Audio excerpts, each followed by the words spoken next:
Acts chapter 10. At Caesarea there was a man named Cornelius, a centurion in what was known as the Italian regiment.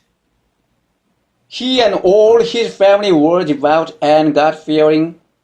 He gave generously to those in need and prayed to God regularly. One day at about 3 in the afternoon he had a vision. He distinctly saw an angel of God who came to him and said, Cornelius. Cornelius stared at him in fear. What is it, Lord? He asked. The angel answered, Your prayers and gifts to the poor have come up as a memorial offering before God. Now send men to Joppa to bring back a man named Simon who is called Peter. He's staying with Simon the tanner, whose house is by the sea. When the angel who spoke to him had gone, Cornelius called 2 of his servants and a devout soldier who was one of his attendants. He told them everything that had happened and sent them to Joppa. About noon the following day, as they were on their journey and approaching the city, Peter went up on the roof to pray. He became hungry and wanted something to eat, and while the meal was being prepared, he fell into a trance. He saw heaven opened and something like a large sheet being let down to earth by its 4 corners. It contained all kinds of 4-footed animals, as well as reptiles of the earth and birds of the air.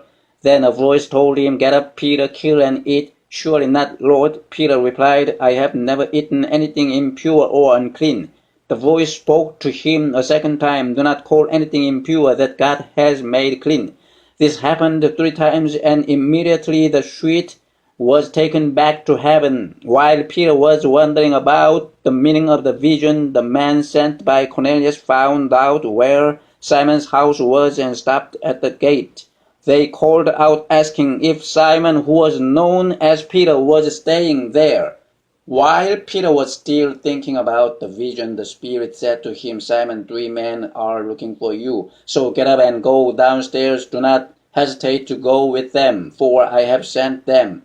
Peter went down and said to the man, I am the one you are looking for. Why have you come? The man replied, We have come from Cornelius the centurion. He is a righteous and God-fearing man who is respected by all the Jewish people. A holy angel told him to have you come to his house so that he could hear what you have to say. Then Peter invited the man into the house to be his guest. The next day Peter started out with them, and some of the brothers from Joppa went along. The following day he arrived in Caesarea. Cornelius was expecting them and had called together his relatives and close friends. As Peter entered the house, Cornelius met him and fell at his feet in reverence. But Peter made him get up, stand up. He said, I am only a man myself. Talking with him, Peter went inside and found a large gathering of people. He said to them, You are well aware that it is against our law for a Jew to associate with a Gentile or visit him.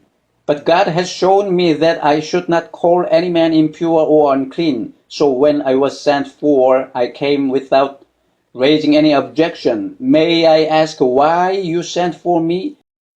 Cornelius answered, 4 days ago I was in my house praying at this hour at 3 in the afternoon. Suddenly a man in shining clothes stood before me and said, Cornelius, God has heard your prayer and remembered your gift to the poor. Send to Joppa for Simon, who is called Peter. He is a guest in the home of Simon the tanner, who lives by the sea.